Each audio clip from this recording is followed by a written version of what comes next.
नहीं, वो छोटा सा कागज का टुकड़ा इतना सादा सा पेपर नहीं था। वो इतना जरूरी था कि मरने वाले को यह डर होगा कि अगर कोई उसकी तलाशी ले तो किसी को कहीं ये पेपर न मिल जाए। शादी का ऐड। सर, इस छोटे से शादी के ऐड में से तो एक नई कहानी निकली है। मतलब गड़बड़ है? हाँ sir, match making marriage bureau नाम की कोई संस्था है ही नहीं। 15 दिन से डैडी के आगे हाथ जोड़ रही हूँ, तब जाके ये गाड़ी दी है। पता नहीं तेरे डैडी तुझे वापस कब गाड़ी देंगे, इसलिए मैं तो कहती हूँ कहीं दूर चलते हैं, लॉन्ग ड्राइव। लोनावला चले? लोनावला? Oh God! और तू इतनी तेज क्यों गाड़ी चला रही है? तू प्लीज थोड़ी देर के लिए चुप बैठना। मैं नहीं बैठूंगी चुप, और मैं तो बोलती ही रहूंगी। पर तू सामने देख के गाड़ी चला ना।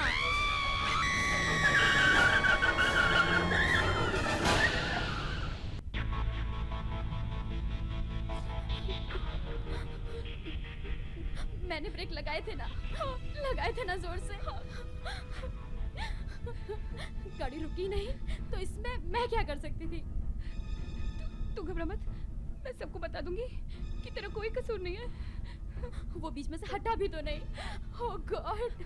आंखें बंद करके खड़ा था। उसे भी मेरी गाड़ी मिली थी सामने आने के लिए। वैसे भी मैं तुझे पहले कह रही थी आहिस्ता चला। प्लीज पूजा, अब तो फिर से शुरू मत हो जा। एक तो एक्सीडेंट हो गया है और ऊपर से तू भी ना। तूने वो आदमी देखा जो अभी गया ऐसे? हाँ, पुलिस वाला लग रहा था ना। अगर पुलिस वाला था तो उसकी यूनिफॉर्म कहाँ थी? इधर ही आ रहा है। आप लेके आई हैं उस आदमी को? हाँ, देखिए, इसमें हमारा कोई कसूर नहीं। मैंने ब्रेक लगाए थे, लेकिन वो बीच में से हटा भी तो नहीं। वो आदमी मर गया। मर गया? प्लीज बिलीव मी, हमने उसे जानबूझकर नहीं मारा है। नहीं मारा। मर्डर वेपन कहाँ है? Murder weapon? कार तो बाहर ही खड़ी है। मैं कार की बात नहीं कर रहा हूँ। तो फिर कौन सा मर्डर वेपन? चाकू, नाइफ। मैं चाकू की बात कर रहा हूँ। चाकू? हमारे पास कोई चाकू वाकू नहीं है। इस आदमी की मौत चाकू से हुई है।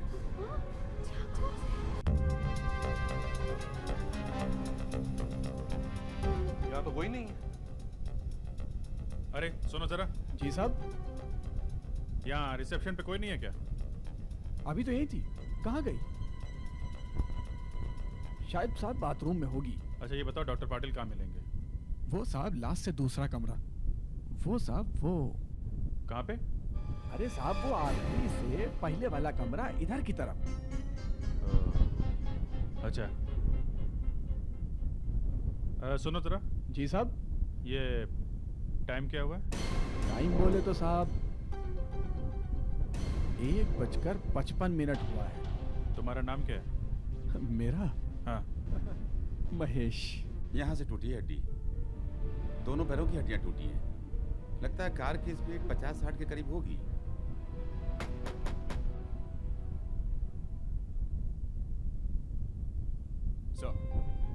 सर ये डॉक्टर पाटिल है। हेलो। इन्होंने एग्जामिन किया बॉडी को। ये मोना है और ये है पूजा। सरकार मोना चला रही थी। मगर इसकी मौत गाड़ी के टकराने से नहीं हुई है। गाड़ी के टकराने से दोनों पैरों की हड्डियाँ टूटी हैं। ये तो हमारी तरफ देख भी नहीं रहा था, झुका हुआ था। ऐसा लगता है, एकदम कंफर्म नहीं है। फिर भी ऐसा लगता है कि ये आदमी उस वक्त मर रहा होगा या मर चुका होगा जब गाड़ी से टकराई। डॉक्टर साहब, अगर ये पहले ही मरा हुआ था तो सड़क पे खड़ा कैसे था? एग्जैक्टली, वही तो मैं कह रहा हूँ कि इस आदमी की मौत उसी वक्त हुई थी। और उसकी वजह ये है, ये घाव चाकू का है। देखिए, काफी खून निकला है। ये आदमी अपने दोनों हाथों से घाव को दबाकर रोड पर चल रहा होगा। काफी खून लगा है हाथ में। शायद इसीलिए सड़क पर किसी ने देखा नहीं होगा कि इसकी छाती पे कुछ लगा हुआ है। या जहाँ एक्सीडेंट हुआ है वहीं कहीं आसपास से ही ये बाहर निकला होगा। ये खून जिस तरह से जमा हुआ है उससे तो ये लगता है कि एक्सीडेंट से करीब आधा घंटा पहले इसे चाकू लगा है। मतलब चाकू का घाव लगने के बाद ये कहीं गिर गया होगा और फिर जब होश आया तो सड़क पे चलने लगा। पर ये है कौन? सर इसके कपड़ों में कुछ नहीं मिला जिससे पता चल सके कौन है। इसके हाथ पे घड़ी का निशान है। लगता है ये आदमी दिन रात घड़ी पहनता था। घड़ी थी इसके हाथ में? नहीं, जब मैंने देखा तो घड़ी नहीं थी। सर जिसने इसे चाकू मारा उसी ने निकाली होगी घड़ी। कहीं लूटने के लिए तो नहीं मारा इसे? एक तो भरी सड़क पे दिन दहाड़े चाकू मारना, ऊपर से सब कुछ लूट लेना। इसके पॉकेट्स खाली है, हाथ पे घड़ी नहीं है। इतना वक्त मिला होगा ये सब करने के लिए चाकू मारने वाले को? तो फिर किसने उतारी होगी इसकी घड़ी? 1 मिनट, शायद मुझे मालूम है कि वो गाड़ी कहाँ है। मैं भी ऐसा।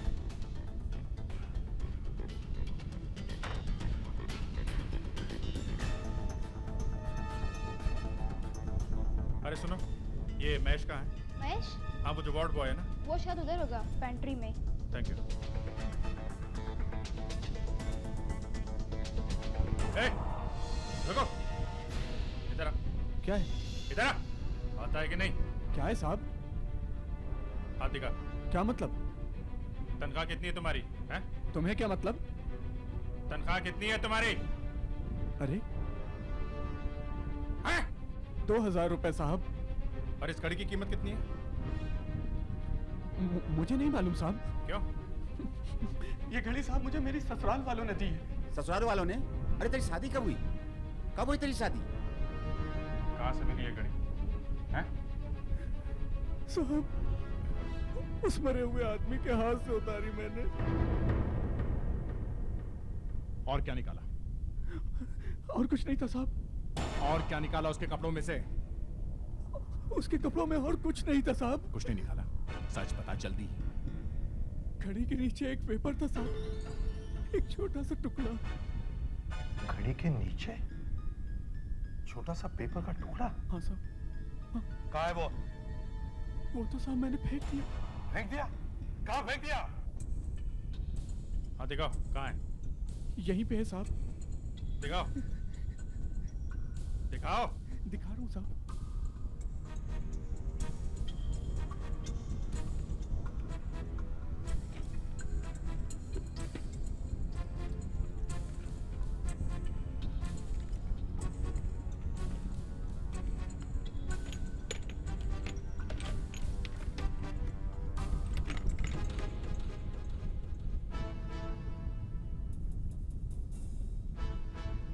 ये सब Matchmaking marriage bureau wanted a suitable groom for middle class girl age 22. What is it, sir? ये शादी का ऐड है, मैट्रिमोनियल ऐड। देखो। महेश झूठ मत बोलो। क्या यही पेपर था जो तुम्हें घड़ी के नीचे मिला था? हाँ साहब यही पेपर था। शादी का ऐड कोई अपने घड़ी के नीचे क्यों छुपा के रखेगा? ये कोई छुपाने की चीज है? कहीं सर इसी की वजह से तो खून नहीं हुआ। मतलब ये कोई लव अफेयर का चक्कर है या किसी को शादी मंजूर नहीं? देखो इस पे छपा है मैच मेकिंग मैरिज ब्यूरो। तुम लोग यहाँ पे जाके इंक्वायरी करो, शायद पता चल जाए कि ये आदमी कौन है। नहीं, वो छोटा सा कागज का टुकड़ा इतना सादा सा पेपर नहीं था। वो इतना जरूरी था कि मरने वाले को ये डर होगा कि अगर कोई उसकी तलाशी ले तो किसी को कहीं ये पेपर न मिल जाए। शादी का ऐड। सर इस छोटे से शादी के ऐड में से तो एक नई कहानी निकली है। मतलब गड़बड़ है?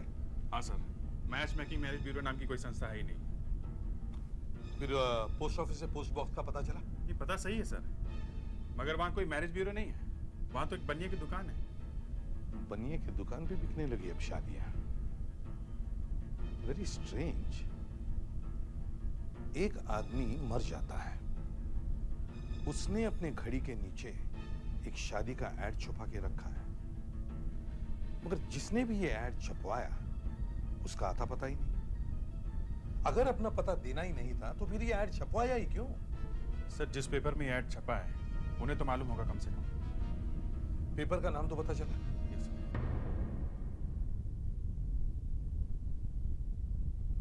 एक्सक्यूज मी, ये मैट्रिमोनियल एड्स कहाँ पे लेते हैं, शादी के एड्स? वो वहाँ पे वो चौथे टेबल पे।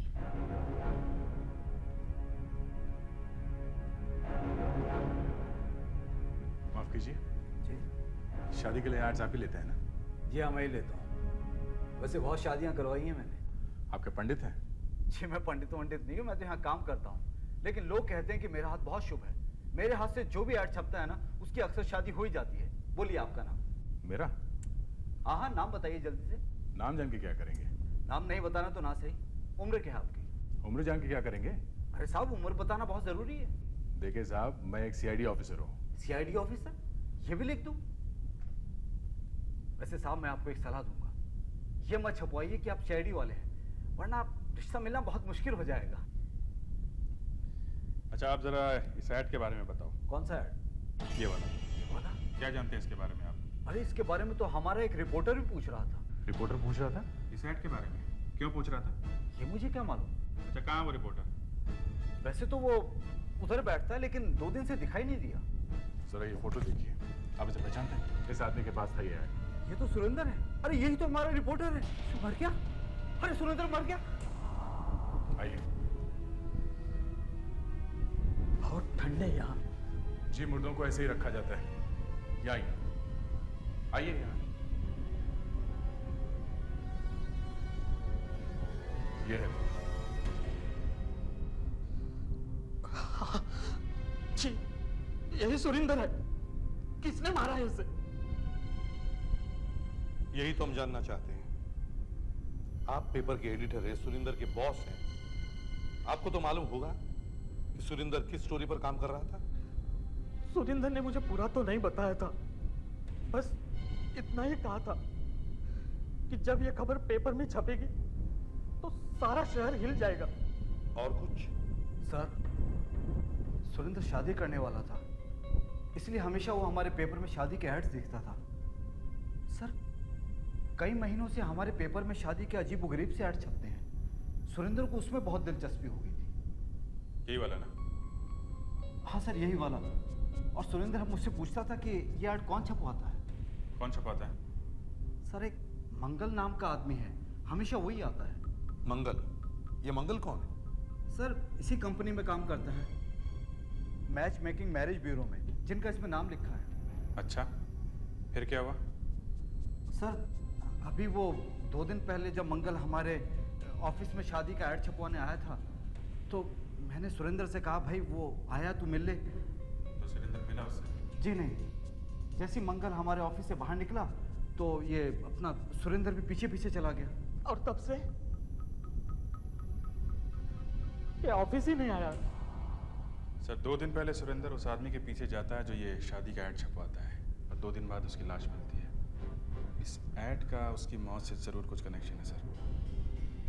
एडिटर साहब, ऑफिस में सुरेंद्र जहां काम करता था वो टेबल हम चेक करना चाहते हैं।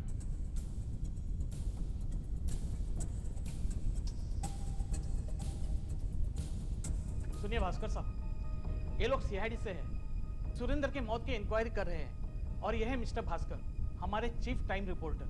सुरेंद्र इनके अंडर में ही काम करता था। हेलो। हेलो भास्कर साहब, क्या सुरेंद्र ने आपको कभी बताया था कि वो शादी के एड्स के बारे में इंक्वायरी कर रहा है? नहीं सर। क्या आपको मालूम था वो किसी मंगल नाम के आदमी के पीछे गया हुआ है? नहीं साहब, उसने कुछ बताया नहीं। भास्कर साहब, आपका जूनियर रिपोर्टर जब भी कोई काम करता है तो आपको बताता है ना? हाँ, बताता तो है, मगर इस बार नहीं बताया। हम जरा उसके डेस्क की तलाशी ले सकते हैं? हाँ जरूर, आइए। देखिए, यहाँ बैठता था।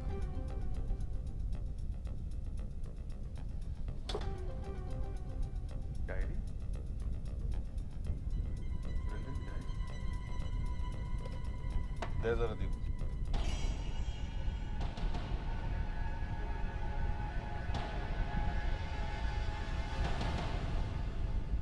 देखिए, वैसे ही 2 और शादी के ऐड है, वैसे ही जैसे सुरेंद्र की घड़ी के नीचे था।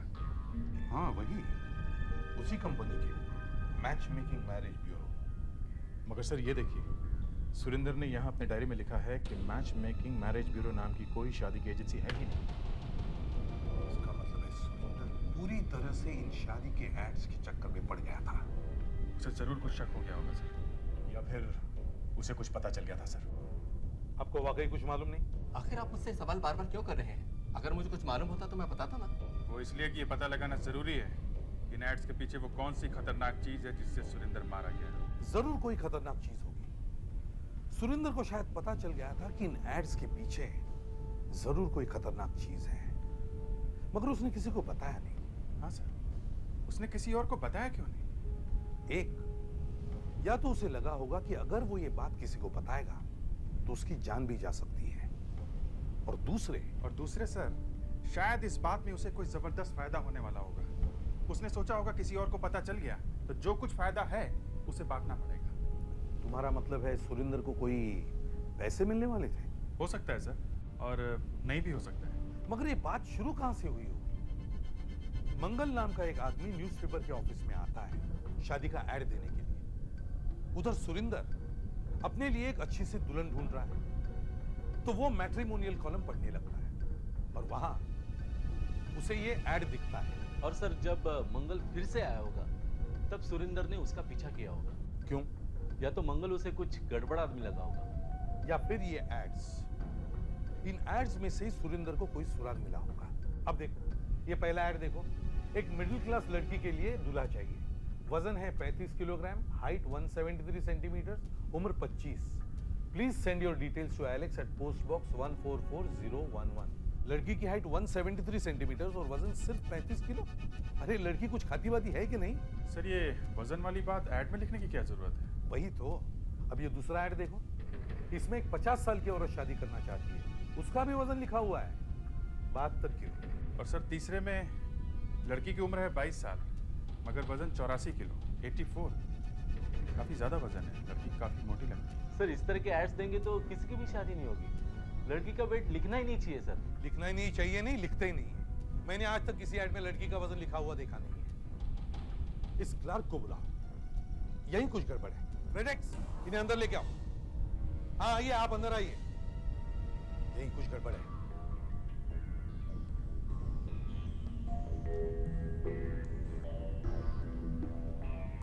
जी सर। एक बात बताइए, जब ये आदमी इस तरह के एड्स देने के लिए आता था तब आप लोग चेक नहीं करते थे? सर हमने उससे पूछा था, वो कहने लगा कि ऐसे कैसा छापो। अब आप भी देखिए सर, इसमें लड़की की उम्र पहले लिखी हुई है और वेट बाद में। इधर भी देखिए सर, लड़की की उम्र पहले है और वेट बाद में, और यहाँ पर लड़की का वजन पहले है और उम्र बाद में। मैंने आगे पीछे करने की कोशिश की लेकिन वो कहने लगा ऐसे कैसे छापो। वैसा ही जैसे दिया है? हाँ सर, बिल्कुल वैसे ही। ठीक है, आप जरा बाहर बैठो, मैं आपको फिर से बुलाऊंगा। Okay sir. अभिजीत, जरा एक पैड ले लो और ये नंबर लिखो। लिखो ऐड नंबर 1, वजन 35 किलो, लिखो 35, हाइट 173, लिखो 173, और उम्र 25, लिखो 25। सही हो गया, 3517325। करेक्ट। अब लिखो add number 2, 5072152। Yes sir, 5072152। Correct. अब लिखो ऐड नंबर 3, उम्र 22, लिखो 2284510। 2284510। देखा, तीनों में 7-7 डिजिट्स हैं, 7-7 नंबर्स हैं तीनों में। सर ये टेलीफोन नंबर हो सकते हैं? हाँ हो सकते हैं। पहला नंबर लगा के देखो, 3517325। रिंग बज रही है सर। हेलो, नवीन लॉज? नवीन लॉज? ये नवीन लॉज का नंबर है? जी हाँ साहब, रूम बुक करना है? नहीं, मुझे कोई रूम वगैरह नहीं चाहिए सर। ये किसी नवीन लॉज का नंबर है। नवीन लॉज? मैं दूसरा नंबर डायल करके देखता हूँ। अभिजीत, तुम तीसरा नंबर डायल करो, 5072152। 2284510। Hello, is it 5072152? हाँ, ये कहाँ का नंबर है? संवाद लॉज, माहिम? नहीं, it's okay, thank you very much. Sir, 2284510 किसी परी लॉज का नंबर है, दादर में। परी लॉज, दादर? ये तीनों कोई शादी वादी के ऐड नहीं, ये लॉज के टेलीफोन नंबर्स हैं। टेलीफोन नंबर्स इस तरह से छापने का मतलब है कि ये कोई सीक्रेट सिग्नल है, एक इशारा है कि जिस दिन ऐसा ऐड पेपर में छपेगा उस दिन उस लॉज में कुछ होने वाला है।